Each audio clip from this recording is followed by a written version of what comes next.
कुरान मजीद की बहुत ही मशहूर और मारूफ आयत है जिसमें परवरदिगार आलम इंसानों से, मोमिनों से, मुसलमानों से एक अम्र को वाजिब करार दे रहा है। जिस तरह हर मुसलमान पे नमाज वाजिब है, रोज़ा वाजिब है, हज वाजिब है, इसी तरह हर मुसलमान पे मवद्दत अहल बैत को वाजिब करार दिया। एक भी आयत में नहीं जिसमें खुदा अपने अलावा, अहल बैत के अलावा किसी और की मोहब्बत को वाजिब करार दे। यानी जिस तरह हुक्म नमाज वाजिब है, साहिब इस्तिताअत पर हज वाजिब है, इसी तरह अगर कोई मुसलमान नमाज पढ़े, रोज़ा रखे, पर उसके दिल में मवद्दत अहल बैत न हो तो किसी भी इबादत का कोई फायदा नहीं है। ये बिल्कुल ऐसे है कि आदमी बगैर वुजू के सुबह से शाम तक अगर नमाजें पढ़ता रहे तो किसी नमाज का कोई फायदा नहीं है। सजदा तो करेगा, रुकू तो करेगा, हम तो सूरा तो पढ़ेगा, लेकिन अगर उस शर्त को बजा न लाए जिसके बाद इंसान की नमाज कबूल होती है, जिसे वुजू कहा जाता है, तो अगर बोला जाए ईमान के वुजू का नाम क्या है, तो ईमान के वुजू का नाम मोहम्मद और आले मोहम्मद की मोहब्बत का नाम है। अल्लाह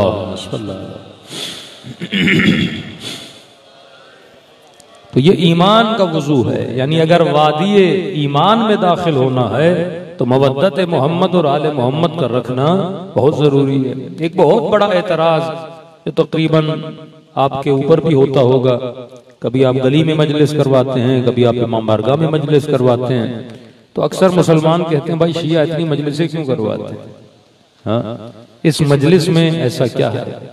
तो फिर जबान आते मौलाना हमें कोई आयत बताइए, कोई हदीस बताइए, ताकि हम दलील दे सकें कि भाई मजलिस करना या सवाब है या मुस्तहब है, जो भी। या ये कहते हैं भाई कोई ऐसी हदीस दिखाओ कि मसलन इमाम हसन ने मजलिस करवाई, इमाम हुसैन ने मजलिस करवाई, इमाम ज़ैनुल आबिदीन ने इस तरह मजलिस करवाई हो जिस तरह आप लोग करवाते हो। तो मैंने कहा उसका सिंपल सा जवाब है, आज के बाद जब मजलिस हुसैन में आओ तो ये न कहा करो मैं मजलिस में जा रहा हूं, ये बोला करो मैं अज्र रिसालत को अदा करने जा रहा हूं। ये कुरानी जवाब भी है। अब बोलेंगे अज्र रिसालत, अब बोले हाँ कुरान की आयत है, कुल ला असअलुकुम अलैहि अजरन इल्लल मवद्दत फिल कुर्बा। ऐ हबीब कह दीजिए कि हमें कोई अजर नहीं चाहिए, बस अगर चाहिए तो अपनी कुर्बा की मोहब्बत चाहिए। उर्दू में बोले तो मसलन अपने कुर्बा की मोहब्बत चाहिए। तो बोलिए हम मजलिस नहीं करवाते, ये इजहार मोहब्बत मोहम्मद और आले मोहम्मद का नाम है। मोहब्बत के कुछ तकाजे होते हैं। मोहब्बत सिर्फ जबान से नहीं की जाती। कहते भाई मोहब्बत तो हम भी आले रसूल से करते हैं, आप सिर्फ शिया नहीं करते। हम कहते भाई हम गमगीन भी होते हैं, हम खुश भी होते हैं, क्योंकि मोहब्बत का तकाजा है कि जिससे मोहब्बत की जाती है उसके गम में गमगीन हुआ जाता है। मोहब्बत का तकाजा यह है कि जिससे मोहब्बत की जाती है उसकी खुशियों में खुश हुआ जाता है। आपके हमसाये का जवां बेटा मर जाए और आप उसे बोलो मैं आपसे बड़ा प्यार करता हूं, आपसे बड़ी मोहब्बत करता हूं, और नेक्स्ट डे आप अपने बेटे की शादी का कार्ड लेकर जाओ, वो क्या बोलेगा? आपने एक दिन भी इंतजार नहीं किया, मेरा जवां बेटा मर गया, तो बोलेगा आप मुझसे मोहब्बत नहीं करते। मोहब्बत का तकाजा है कि जिससे मोहब्बत की जाती है उसकी खुशियों में खुश हुआ जाता है। मोहब्बत का तकाजा यह है कि जिससे मोहब्बत की जाती है उसके गम में गमगीन हुआ जाता है। अब हमसे अजीब तरीके के बाद तकाजे किए जाते हैं। मसलन आप अपने बाप को बोलेंगे बाबा आपसे मुझे बड़ी मोहब्बत है, बड़ा प्यार है, लेकिन बाबा वो साथ में जो आपका हमसाया है या जो आपके साथ आपका हरीफ है, जो बिजनेस करता है आपके साथ और दिन रात जो आपको गालियां देता है, आपको बुरा भला कहता है, आपके मौत की दुआएं मांगता है, बाबा मैं उससे भी बड़ा प्यार करता हूं, तो बाप क्या बोलेगा? मैं मुसलमानों की मोहब्बत का मेयार बता रहा हूं, हाँ कि बोले बाबा मैं आपसे भी बड़ा प्यार करता हूं, लेकिन ये आपका जो हमसाया है ना, जो आपको दिन रात गालियां देता है, बुरा भला कहता है, आपको बद्दुआएं देता है, मैं उससे बड़ा प्यार करता हूं, तो बाप क्या बोलेगा? हाँ, उससे में बोलेगा ना, लानत है तेरी मोहब्बत पे। ये कैसी मोहब्बत है कि मुझसे भी मोहब्बत, और जो दिन रात मुझे गालियां देता है उससे भी मोहब्बत, तो कहेगा ये मोहब्बत नहीं है, ये मुनाफिकत है। मोहब्बत उसे कहते, अगर मुझसे मोहब्बत है तो मेरे दुश्मन से नफरत होनी चाहिए, अगर मुझसे मोहब्बत है तो मेरे दुश्मन से मोहब्बत नहीं होनी चाहिए। तो अब अजीब तकाज़ा शियों से कहते हैं, अली से भी मोहब्बत करो, जिसने अली को 70,000 मेंबरों से बुरा भला कहा, उससे भी मोहब्बत करो। हाँ? ये मोहब्बत नहीं हो सकती कि बंदा कहे हमें अली से भी मोहब्बत है, हसन से भी मोहब्बत है, और जिसने हसन के जनाजे पे तीर बरसाए हमें उससे भी मोहब्बत है। जिसने 70,000 मेंबरों से हजरत अली इब्न अबी तालिब पे गुस्ताखियां करवाई, हमें उससे भी मोहब्बत है। ये मोहब्बत के खिलाफ इसे आप मुनाफिकत बोल सकते हो, मोहब्बत नहीं बोल सकते। रही दूसरी चीज कि बोला जाए आपके दिल में गम है, हम कहते हैं हमारे दिल में गम है इसलिए हम मातम करते हैं। हमारे दिल में मोहब्बत है तभी शाबान का महीना आता है तो जश्न मनाते हैं, मुहर्रम का महीना आता है तो गम की महफिलें मनाते हैं, क्योंकि जब जब आले रसूल गमगीन हैं तब तब हम गमगीन होते हैं। जब उनके घरों में खुशियां आती हैं तो हमारे घरों में भी क्या आती हैं? खुशियां आती हैं। कहते हैं देखिए गम हमें भी है, लेकिन फर्क ये हम मातम नहीं करते। गम हमें भी है लेकिन हम रोते नहीं तुम शियों की तरह। खुशी हमें भी है लेकिन हम हुसैन के नारे नहीं मारते। खुशी हमें भी है लेकिन जब हुसैन मौला पैदा हुए तो हम अपने घरों को चरागा नहीं करते। तो कहते मोहब्बत दिल में होती है ना, ये थोड़ी है कि जिसके दिल में मोहब्बत है जरूरी है वो मातम करे, जिसके दिल में मोहब्बत है जरूरी है कि वो जश्न मनाए। ये भी एक एतराज है। तो मैंने कहा ठीक है आप सही कह रहे हैं। मैंने कहा आपके मोहल्ले में कितने मुसलमान है? का सारे अल्हम्दुलिल्लाह सारे घर मुसलमानों के। मैंने कहा सारे रसूल को मानते? कहा सारे रसूल को मानते हैं। अल्लाह को? सारे अल्लाह को मानते हैं अल्हम्दुलिल्लाह, सारे वहदहू ला शरीक के मानने वाले, मोहम्मद की खातमियत को मानने वाले। मैंने कहा ये बता जब सारे अल्लाह को मानते हैं फिर ये मुअज्जिन, ये मुफ्ती, ये मौलवी मस्जिद की मनारों से अजान की आवाजों में बुलंद बुलंद आवाज में क्यों कहते हैं अशहदु अल्ला इलाहा इल्लल्लाह, अल्लाह एक है?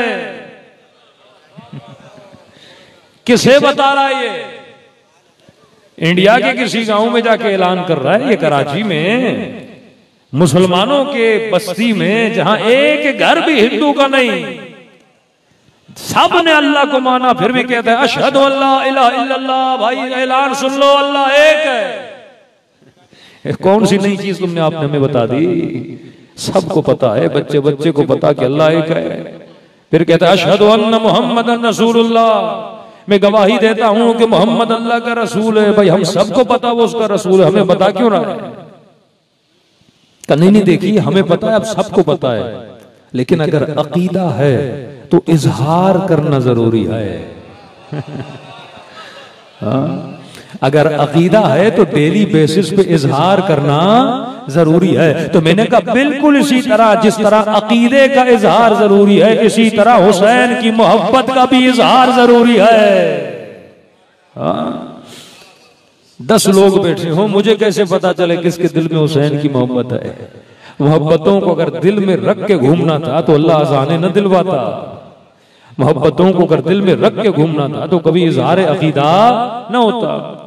मसलन कई खवातीन कहती है ना हया दिल में होता है, शर्म दिल में होता है, हया दिल में होता है, दुपट्टे की क्या जरूरत है? भाई जो हया दिल में होता है उसका इजहार चादर की सूरत में सर पे होता है। हाँ? दीन 2 चीजों का नाम है, अकीदा और अमल। वल अस्र इन्नल इंसान लफी खुस्र इल्लल लजीना आमनू। जहां जहां कुरान में लफ्ज आमनू है उसके फौरन बाद है वह अमिलुस सालिहात। ये नहीं हो सकता कि बंदे के दिल में ईमान हो पर जिंदगी में अमल सालेह न हो। ये हो नहीं सकता अली की मोहब्बत हो और इजहार मोहब्बत न हो। ये हो नहीं सकता हुसैन की मोहब्बत हो पर आंखों में हुसैन के गम के आंसू न हो। काले कपड़े किस चीज के लिए आदमी पहनता है? इजहार गम। ईद के दिन पे अच्छे कपड़े पहनो, इजहार खुशी। हर चीज का इजहार होता है। बंदा गुस्से में है, मुझे कैसे पता चले गुस्से में? इजहार करेगा तो पता चलेगा ना। बंदा खुश है, मुझे कैसे पता चले खुश है? इजहार करेगा ना। एक बाप बेटे पे बड़ा नाराज है, बेटा तूने मुझे पानी नहीं पिलाया। बाबा आपने बताया नहीं। कि मुझे तो प्यास लगी थी। कि मुझे कैसे पता? जब तक बोलेंगे नहीं तब तक प्यास का पता नहीं चलता। जब तक तू हुसैन पे रोएगा नहीं तब तक मुझे गम का कैसे पता चलेगा? अल्लाहुम्मा सल्ली अला मुहम्मद। तो अगर गम है तो ये मजलिस इजहार गम है, अगर खुशी है तो ये महफिल इजहार खुशी है। भाई ईद मिलाद नबी भी तो मनाता है ना। नबी भी तो एक बार पैदा हुए ना, हर साल तो नहीं होते। लेकिन तो हर साल ईद मिलाद नबी, हर साल ईद मिलाद नबी। जब नबी का हर साल ईद मिलाद हो सकता है तो हुसैन का मुहर्रम हर साल क्यों नहीं हो सकता? हाँ? ये इजहार खुशी। इब्राहिम ने एक मर्तबा दुम्बे की कुर्बानी की, हम हर साल उनकी कुर्बानी को क्या करते हैं? रिपीट करते हैं। ये तवाफ खाने खुदा, ये सही सफा व मरवा। अल्लाह कहता है मेरे शाइर को जिंदा रखो। ये शाइरुल्लाह है। मुहर्रम मुहर्रम नहीं, अल्लाह का शाइर है। मुहर्रम से लोगों को हुसैन याद आता है और हुसैन की याद से लोगों को खुदा याद आता है। सही सफा और मरवा जब आप करते हो बीबी हाजरा को याद करते हो, लेकिन जनाब हाजरा से किसकी इताअत याद आती है? अल्लाह की इताअत याद आती है ना। तो फरमाया शाइर अल्लाह पे खर्च करना, उसको जीनत देना, उसे याद रखना, ये गुनाह नहीं है। कई लोग एतराज करते हैं भाई इतना खर्चा एक कलम पे कर दिया आपने, इतना खर्चा इमाम हुसैन के रोजे पे कर दिया, ये पैसे किसी गरीब को देते, किसी यतीम को देते, इतना सोना आपने हुसैन के गुंबद पे लगा दिया। 150 किलो सोना, 200 किलो सोना, पता नहीं कितने हॉस्पिटल बन जाते, यूनिवर्सिटीज बन जाती। तो शाइर अल्लाह पे खर्च करने से लोगों के दिलों में अल्लाह की याद जिंदा रहती है ना। ये हॉस्पिटल्स हों या गरीबों की मदद हो, ये कब होगी? जब दीन होगा, जब असास ही नहीं होगी। आप बोलो भाई इस बिल्डिंग पे क्यों खर्च कर रहे हो, ये पैसा किसी गरीब को दे दो। आप बोलोगे नहीं, बुनियाद बनेगी, ये जड़ बनेगी, बुनियाद बनेगी, फिर यहां से नस्लें सीखेंगी, फिर पूरी नस्लें फिर गरीबों की क्या करेंगी? मदद करेंगी। रिटन पॉलिसी होती है ना। एक मर्तबा एक बंदे को नमाजी बनाते हो, मसलन एक बेहतरीन कोई मुबल्लिग है, उसने तबलीग के लोगों को नमाजी बनाया, मुबल्लिग मर गया तो फायदा, उसके बाद कोई तबलीग नहीं। लेकिन अगर उसने कोई मरकज बना दिया, उसने कोई सिस्टम बना दिया, उसने कोई मदरसा बना दिया, तो अफराद मर जाते हैं पर सिस्टम बाकी रहते हैं। आज जाहिरन इमाम हुसैन हमारे दरमियान नहीं, पर हुसैन का सिस्टम तो मौजूद है ना। ये मजलिस हुसैन, हुसैन का सिस्टम है। अब आपने सिस्टम को एडॉप्ट कर लिया। अब बंदा कराची से दुनिया के किसी भी मुल्क में चला जाए, जैसे मुहर्रम आएगा, क्योंकि सिस्टम को फॉलो करता है, जहां भी होगा फर्श अज़ा को बिछा के जिक्र हुसैन शुरू हो जाएगा।